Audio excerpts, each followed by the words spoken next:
오늘 저희들에게 주시는 하나님의 말씀은 요한복음 6장 5절에서 13절까지 말씀입니다. 저하고 한 입과 한 마음과 한 입으로 같이 봉독하시겠습니다. 예수께서 눈을 들어 큰 무리가 자기에게로 오는 것을 보시고 빌립에게 이르시되 우리가 어디서 떡을 사서 이 사람들을 먹이겠느냐 하시니 이렇게 말씀하심은 친히 어떻게 하실지를 아시고 빌립을 시험하고자 하심이라. 빌립이 대답하되 각 사람으로 조금씩 받게 할지라도 200데나리온의 떡이 부족하리이다.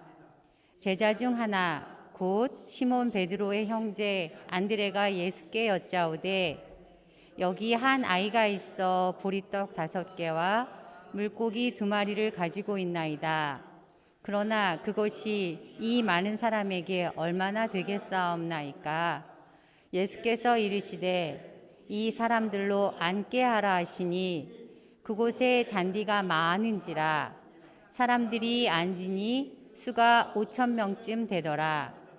예수께서 떡을 가져 축사하신 후에 앉아있는 자들에게 나눠주시고 물고기도 그렇게 그들의 원대로 주시니라.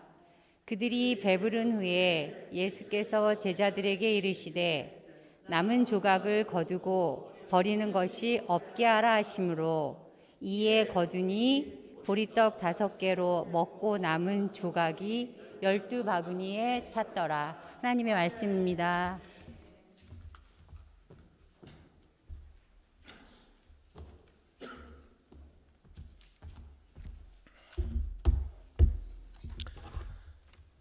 할렐루야. 늘 드는 생각이지만 여기 올라오면 이게 참 넓어요. 시선이 참 많이 갑니다. 오늘 특별히 여선교회 헌신예배의 설교를 제가 받게 돼서 또 준비할 수 있는 귀한 은혜를 주신 우리 하나님께 감사를 드립니다. 생각보다 여선교회가 나오시니까 많으시네요.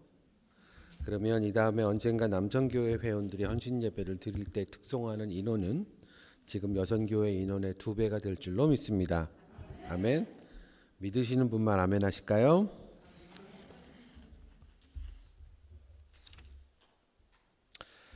자, 오늘 말씀 여선교회가 드리는 헌신 예배의 헌신의 의미를 다지기 전에 여러분들과 함께 먼저 지난주 말씀을 한번 좀 나눠보길 원합니다. 지난주 말씀 뭐였는지 기억나시는 분? 온유하라. 와, 아멘.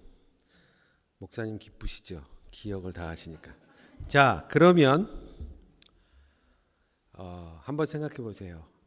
온유하게 살라고, 사랑을 가지고 온유하라는 말씀을 우리가 지난주에 받았는데, 지난주 그 말씀을 받은 이후로 지금까지 내 삶에 나는 온유하게 살았나? 나는 온유했는가? 잠시 돌아보시기 바랍니다.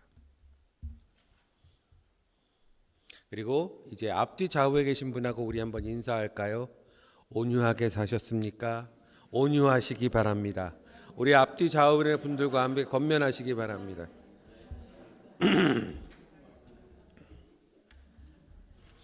참 잘하셨어요. 말씀을 듣고 그 말씀을 들은 그대로 행하는 삶이 정말 주님께 드리는 우리의 정말 헌신의 삶이 아닐까라고 생각을 해봅니다. 지난주에 들었던 온유의 말씀을 들으면서 온유함이라는 것이 무엇일까 이런 생각을 해보며 온유하게 살기를 노력하는 그런 모습들이 정말 우리에게 나날이 많아지는 그런 여러분들이 되시기를 주님의 이름으로 부탁드립니다. 제가 사실 여선교회 헌신 예배를 말씀을 전하라는 것을 받은 얘기는 2년 전이었습니다. 2년 전 2월 달에, 그러니까 2020년 2월 달에 우리 최미경 권사님, 그 당시 회장님이셨던 권사님과 목사님이 3월 마지막 주에 여선교회 헌신 예배가 있습니다. 그때 말씀을 좀 전해주세요 라고 부탁을 하셔서 네 하고 순종하고 열심히 준비하고 있는데 코로나가 빵 터지면서 교회가 문을 닫고 온라인 예배로 전환이 됐습니다. 그래서 잘 됐다.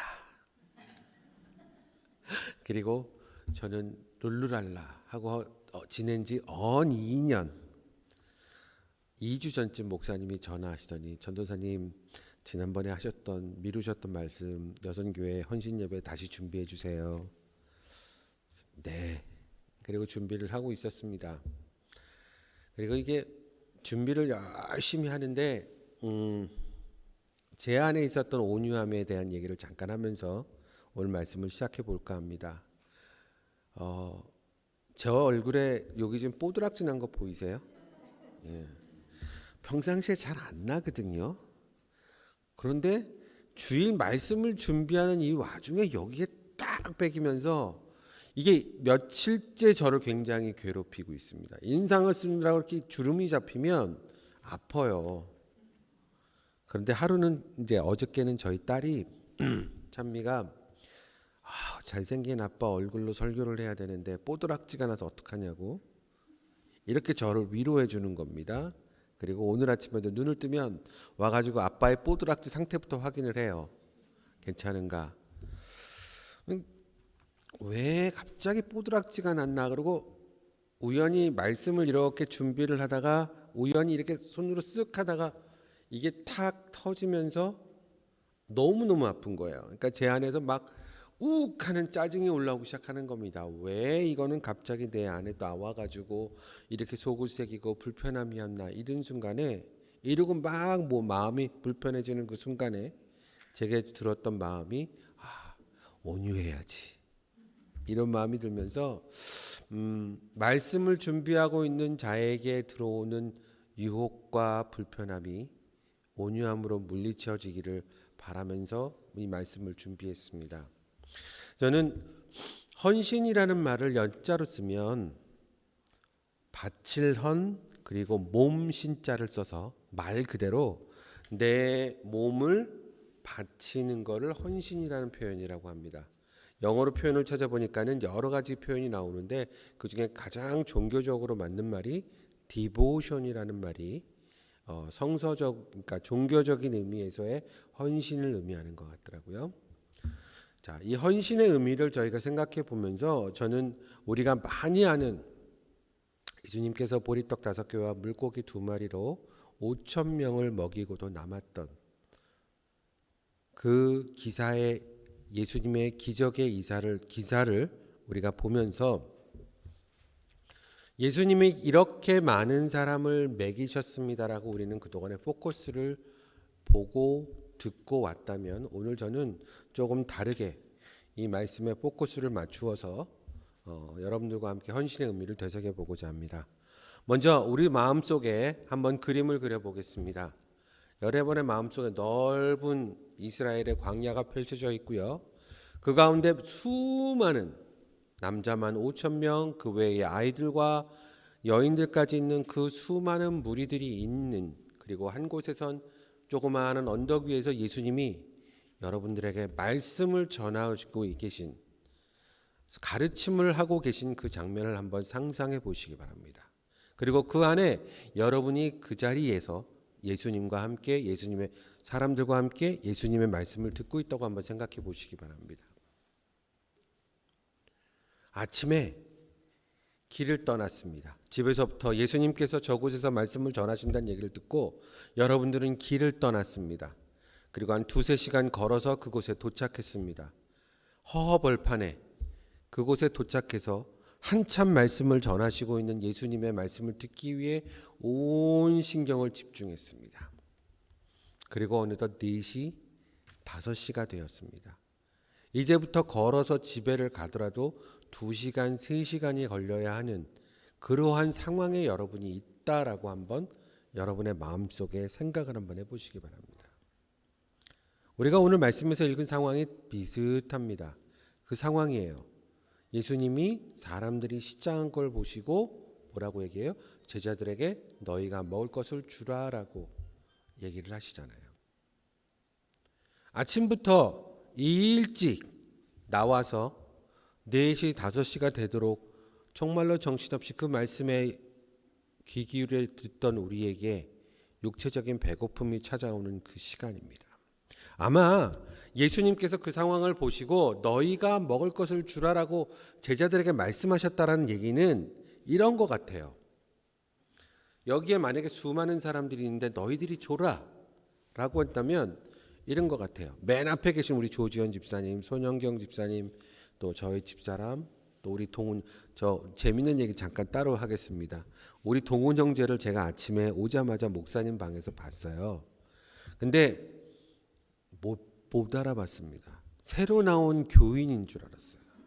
새로 오신 우리 저기 누구야 하진 자매가 인도에서 온 친구인 줄 알았어요. 그래서 이렇게 탁 제가 뭘 놓으면서 우리 처음 보는 친구네. 그러니까 두 사람이 굉장히 떨떠름한 표정으로 늘 인사했는데요. 그래요. 그러더니만 마스크를 써주니까 누군지 알겠어요. 처음부터 동훈 형제는 마스크를 쓰고 보다 보니까 마스크를 벗으니까 누군지를 모르겠어요. 여러분들 옆에 계신 분들 얼굴 다시 한번 잘 보시고 기억하시기 바랍니다. 마스크를 곧 벗습니다. 저희가 벗고 났을 때에 처음 뵙겠습니다. 어떻게 오셨나요? 반갑습니다. 이러지 않으시기를, 저처럼 그런 실수 안 하시기를 정말 바라겠습니다. 우리 조지현 집사님, 손영경 집사님, 저희 집사람 우리 동훈 형제가 일어나서 자기가 앉아있는 열을 걸어가면서 이렇게 묻는 겁니다. 예수님의 명을 따라 혹시 오늘 지금 먹을 거 가져오신 분 계세요? 예수님의 말씀을 듣기 위해 이 넓은 광야에 오셨는데 혹시 집에서 가져온 간식덩이 있으세요? 먹을 거 있으세요? 라고 물어보고 찾아다니고 있다라고 한다면 어떤 생각이 들까요? 자, 저희가 조금 생각을 계속 폭을 좀 넓혀가 보기를 원합니다. 오늘 예수님께서 저곳에서 애난데일 하이스쿨에서 말씀을 전한다. 그래서 내가 열심히 걸어가서 그 말씀을 들어야겠다라고 여러분들이 생각을 하신다면 뭘 준비하시겠어요? 물, 간식, 뭐 이런 거 준비하지 않으시겠어요? 혹시 말씀을 듣는 중에 배고프면 먹으려고 떡도 챙길 수 있고요. 빵도 챙길 수 있고요. 챙기지 않으셨겠어요? 만약에 어린 아이들이 있는 자녀들이 있는 부모님이라면 자녀들이 먹을 것까지 다 바리바리 아마 싸들고 소풍 가는 것 같은 마음으로 그 말씀을 들으러 나왔지 않았을까? 저는 한번 상상을 해봅니다. 절대로 그냥 가진 않았을 것 같아요. 길 가다가 저기서 말씀 좋네? 가서 한번 들어볼까? 라고 빈손으로 가지는 않았을 것 같습니다. 남자만 5,000명이 된다면 숫자적으로 여인들과 아이들까지 쳐서 15,000에서 2만 명이 되는 사람들 중에 왜 하필이면 이 아이 하나가 가지고 있는 물고기 2마리와 떡 5덩이에만 포커스가 들어가 있는가라는 것을 저는 여러분들께 이 시간에 얘기하고 싶다라는 겁니다. 여기에 예수님이 쓰셔서 지금 너희들이 가지고 있는 게 뭐니?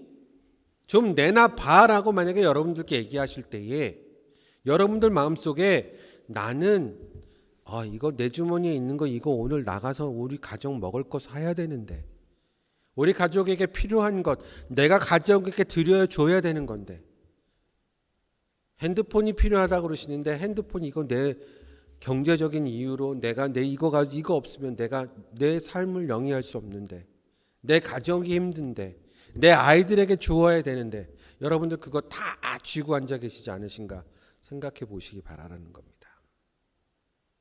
근데 이 아이는 자기가 만든 건 아니지만 그 아이의 부모가 왔는지 안 왔는지 그 모임에 있는지 없는지 우리는 알 수 없지만 적어도 그 아이는 아침서부터 예수님의 말씀을 듣기 위해서 집에서부터 떡과 물고기를 준비하여 그 자리에 나왔다라는 것입니다. 그리고 그 아이는 그거를 찾는 이에게 제자들에게 여기 작은 거라도 있습니다라고 드릴 수 있었다는 겁니다. 왜 내놓을 수 있었을까요? 이 아이는 무엇 때문에 내놓으라고 그랬을까요? 안드레가 가서 윽박지르면서 내놓으라 그랬을까요? 예수님이 안 내놓으면 감춘 거 팍 기적을 행하시는 분이니까는 예수님이 너 그 감춘 거 벌 받을 거야 이럴까 두려워서 내놨을까요? 어른인 나는 내 가족, 내 거 우선 챙기는 것 때문에 이거 가지고 어차피 되지도 않는데 라고 생각하며 안 내놓을 것 같은데 이 아이는 뭐 때문에 내놓을 수 있을까요? 저는 여기에 우리가 드려야 되는 헌신의 의미가 있다고 생각합니다. 저는 그 이유를 단순함과 은혜에서 찾아볼 수 있다라고 생각을 합니다. 이것저것 가리지 않고요. 말씀에 따라서 믿음으로 들을 수 있었다는 것입니다. 이게 얼마나 될지, 이게 몇 사람이나 먹일 수 있는지, 이것으로 무엇을 할지, 이것을 드리고 난 후에 나에게는 무엇이 생길지, 이것을 드리고 나면 나는 내 배고픔은 뭘로 해결을 해야 될지, 이런 것 저런 것 다 생각하지 않고 내가 받은 은혜에 주신 거에 부르심이 있기 때문에 거기에 응답하여 드릴 수 있는 것이 이 아이에게 있었던 보리떡 5개와 물고기 2마리라는 것입니다. 그냥 단순한 거예요. 여기에 만약에 여러분들 아이들 데리고 있다 그러면 아마 똑같은 일이 벌어질 수 있을 겁니다. 받은 은혜, 그 아이는 아침서부터 엄마가 싸준 보리떡 5개와 물고기 2마리를 가지고 그 먼 거리를 어른들을 따라와서 어디선가 앉아가지고 그 말씀을 들었습니다. 그리고 그 말씀이 그 아이에게 은혜가 되었고 그 아이에게 믿음의 고백으로 자리 잡을 수 있었고, 그러는 와중에 주님이 찾으시는 것에 대한 반응으로 나의 배고픔, 내가 집에 갈 때까지 어떤 일이 벌어질지, 내가 가지고 있는 것을 내어놓음으로 인해서 나에게는 무엇이 올지, 이것을 생각한 것이 아니라 필요로 하시는 주님께 내가 가진 것을 단순하게 내놓았다는 것입니다. 한 가지 더 생각해 볼까요? 얘는 정말 보리떡 5개와 물고기 2마리가 전부였을까요? 혹시 보리떡 10개, 물고기는 한 5마리 가지고 있는데 절반만 있다고 내놓은 거 아닐까요? 성경에 쓰여져 있지 않으니까 그건 사실 모릅니다. 하지만 예수님의 그 뒤에 행하시는 말씀이나 그 아이가 드리는 모습을 우리가 상상해 볼 때는 이거는 all or nothing이에요. 전부 다 드렸다고 저는 생각합니다. 이 아이가 가진 것, 이 아이가 엄마가 싸준 도시락에 들어있던 보리떡 5개와 물고기 2마리, 이 전부 가지고 있는 것을 모두 주님께 드렸다라는 것입니다. 그것이 양이 많고 그것이 양이 적고 어떻게 될지, 그것으로 인해서 나에게는 어떠한 불편함이 올지를 생각하지 않는, 그냥 믿음대로 주시는 대로의 단순함을 가지고 드릴 수 있었다라는 것입니다. 우리도 교회 구성원으로서, 새빛교회의 구성원으로서, 또 여선교회 회원으로서 무엇을 드릴 수 있는지 만약에 물어보신다면 우리에게도 이런 단순함으로 주님 여기 있습니다라고 하며 드릴 수 있는 그러한 믿음의 결단이 오늘 우리에게 있어야 되지 않을까 생각합니다. 주님은 그 보잘것없는 것을 받으셨어요. 보리떡 5개, 물고기 2마리, 정말 볼품없는 거, 자그마한 것입니다. 저도 성지순례를 가보진 않았지만 성지순례에 갔다 오신 분들의 얘기를 이렇게 듣다 보면 그 베드로가 잡았던 물고기 기사들이 성경에 여러 번 나오잖아요. 거기서 그 요단강에서 요단강에 그 강에서 잡았던 그 물고기들을 베드로 물고기라 그래가지고 그 근처를 가면은 거기서 그걸 잡아가지고 이렇게 구워서 점심 식사, 저녁 식사로 판대요. 그러면 또 그걸 베드로 물고기라고 또 저희는 이제 관광객들은 순례객들은 가서 이렇게 그걸 먹는답니다. 근데 아무 맛이 없대요. 그냥 베드로 물고기라 그래서 먹는다 그러면 정말 별로 우리가 흔히 먹는 물고기보다도 별로 볼품 없는 그런 작은 물고기라고 합니다. 이런 작은 물고기와 여러분이 흔히 이렇게 시중에 나가서 보시면 동그랗게 쓴 밀가루 반죽, 밀가루로 만든 동그란 그런 판때기의 빵들 5개를 가지고 있는 이 보잘것없는 것을 주님은 받으셨다라는 겁니다. 한 사람의 끼니밖에는 되지 않을 것 같은 보리떡 5개와 물고기 2마리를 가지고 주님은 그의 헌신을 통해서 그것으로 역사를 하셨다는 겁니다. 남자만 5,000명을 먹이는 그러한 기적을 일으키셨다는 겁니다. 이렇게 저렇게 생각해 보아도 보잘것없는 것이라 생각되는 것을, 정말 아무것도 아닌 것 같은 그러한 작은 것들을 주님이 우리에게 물어오셨을 때 단순히 주님께 드릴 수 있는 그러한 때에 기적은 일어났다라는 겁니다.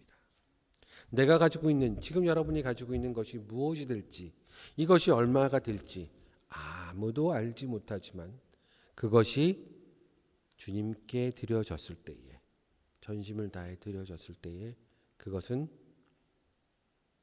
주님께서 일으키시는 세상을 향한 기적이 될 수 있었다는 것입니다. 여러분, 57센트의 기적이라는 예화를 들어보셨나요? 우리 교회에서 멀지 않은 필라델피아에서 있었던 일입니다.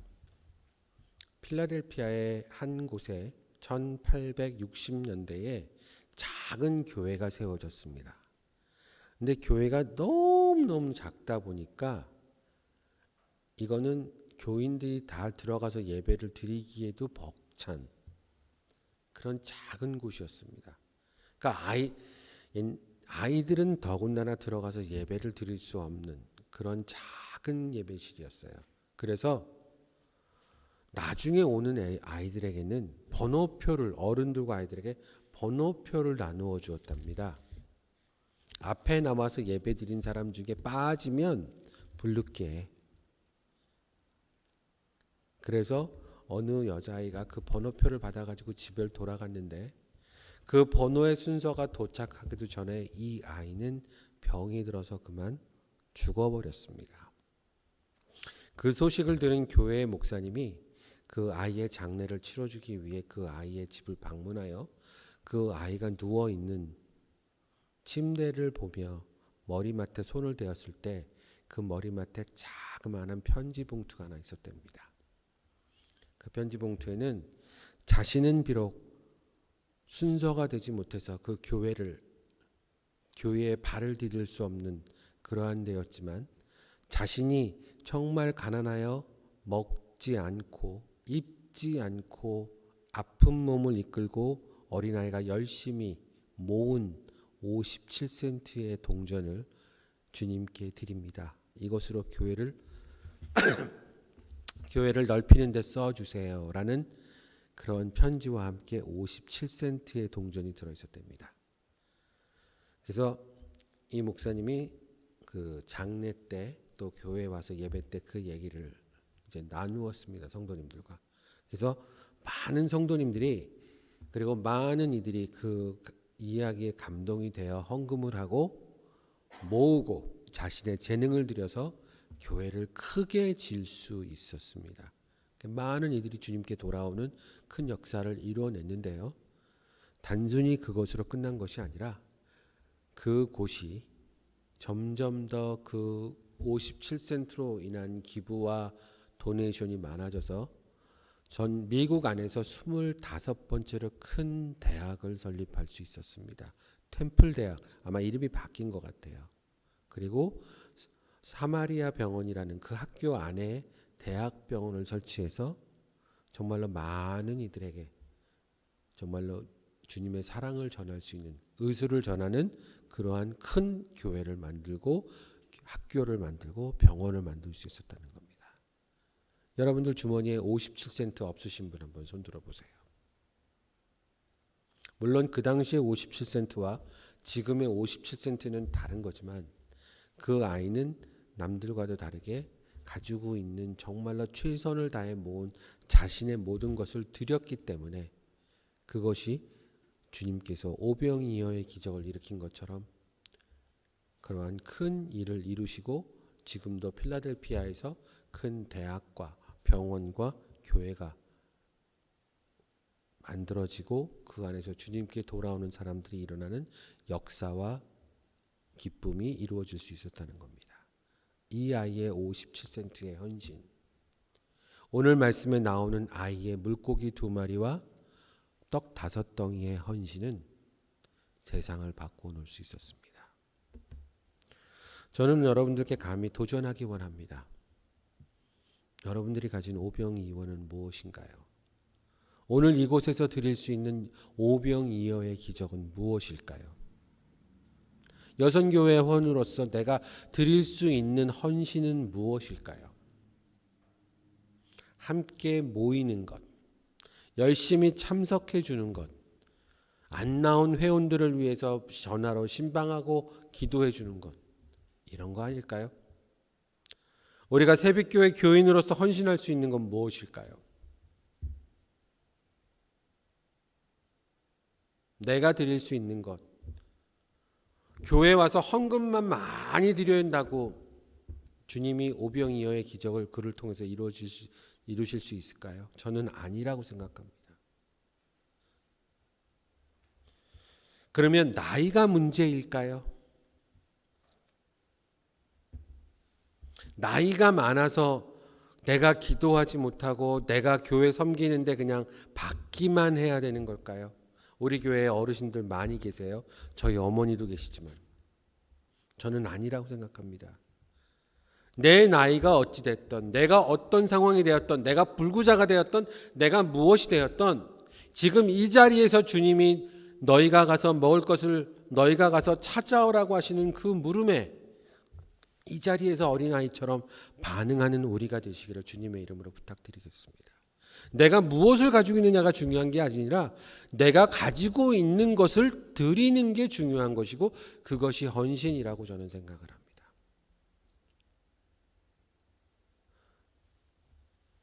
이 말씀을 준비하면서 지금 요 타이밍에 여러분이 드릴 수 있는 헌신은 무엇인가요? 여러분이 이곳에서 드릴 수 있는 헌신은 무엇일까요? 라는 말씀을 드리면서 저는 저 자신을 돌아봤습니다. 그래서 저도 자신도 너무나도 부끄러운 모습들이 많이 있더라고요. 제가 여기에 이렇게 써놨습니다. 나이가 중요하지 않다고, 우리가 여기서 할 수 있는 것이 무엇인가를 돌아보자고 라고 하면서 제가 여기다 써놓은 것이 교회 일찍 오기, 와서 기도하기,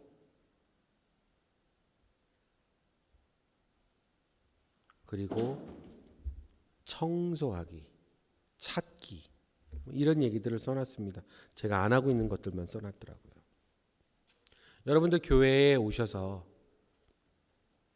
10분 전, 5분 전에 물론 오셔야 되는 이유도 있지만 하실 수 있다면 좀 더 일찍 오셔서 주님께 기쁨으로 저 왔습니다라고 기도하시고요. 교회에 필요한 곳들, 교회에 돌아봐야 하는 것들 찾아보며 섬기시는 것이 바로 오늘 여러분이 가지고 있는 오병이어의 헌신이 아닐까 저는 생각합니다. 라이드도 필요합니다.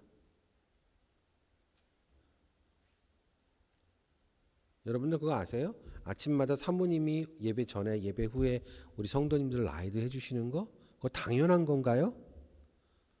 교회 사모가 라이드 해주는 거는 당연한 거고 나는 와서 예배만 드리고 가는 게 당연한 건가요? 아니에요. 그런 법은 없습니다. 냉정하게 말하면요, 목회자는 목회 열심히 돌보다가 주님이 떠나라고 하시면 네 하고 떠나면 됩니다.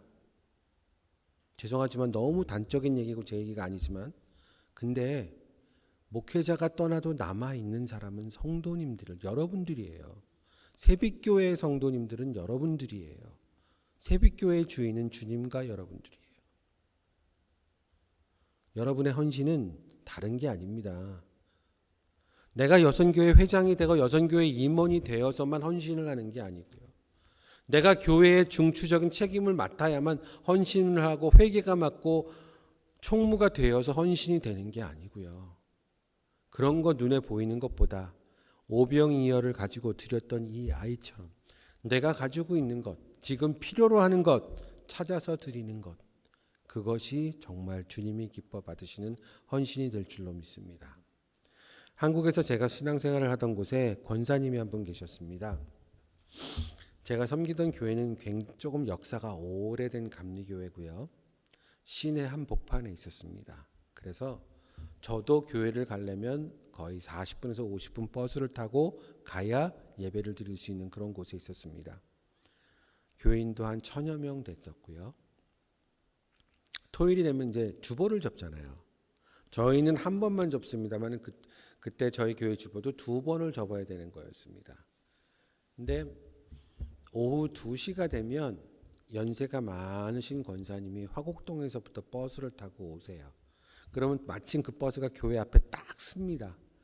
그래서 그 버스에서 내려서 교회를 올라오세요. 그러시면 인사하시고 교회 사무실에 준비되어져 있는 프린트가 되어서 있는 이만큼 되어 있는 주보를 가지고 옆방으로 가세요.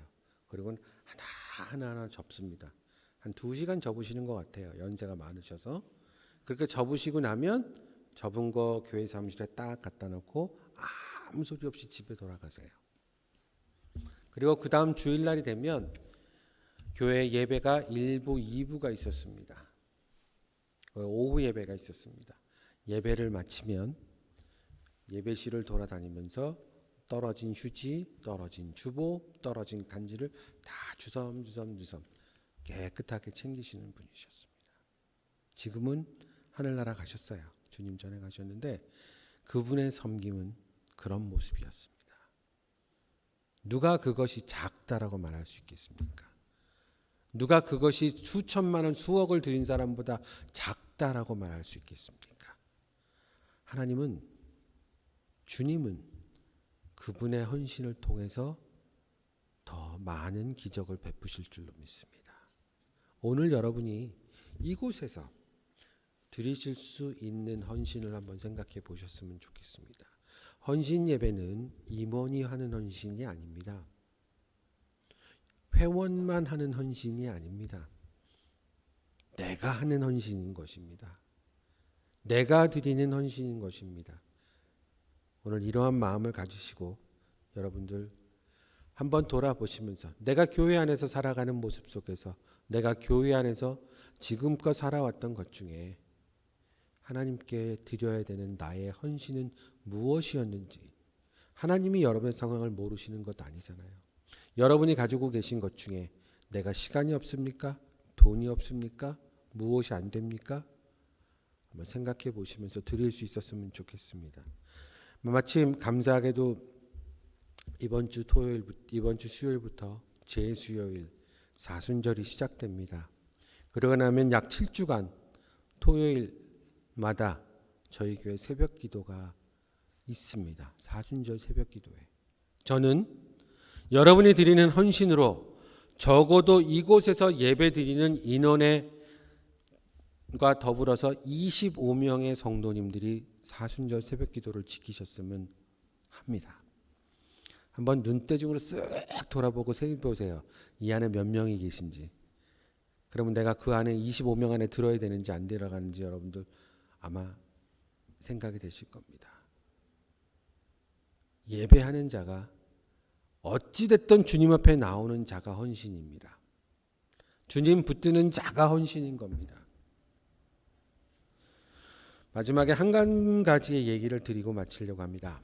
제가 전에 사역하던 곳에서는 했던 곳 중에 한 곳은 제가 약 한 8년 동안 매주 목요일 저녁 저희 집에서는 우리 교회식으로 말하면 속회 모임이 있었습니다. 매주 8명에서 10명 밤 11시, 12시 때로는 새벽 2시까지 매주 속회 모임 같은 목장 모임을 가졌습니다. 저희 집사람은 매주 그 모임을 위해서 밥을 했습니다.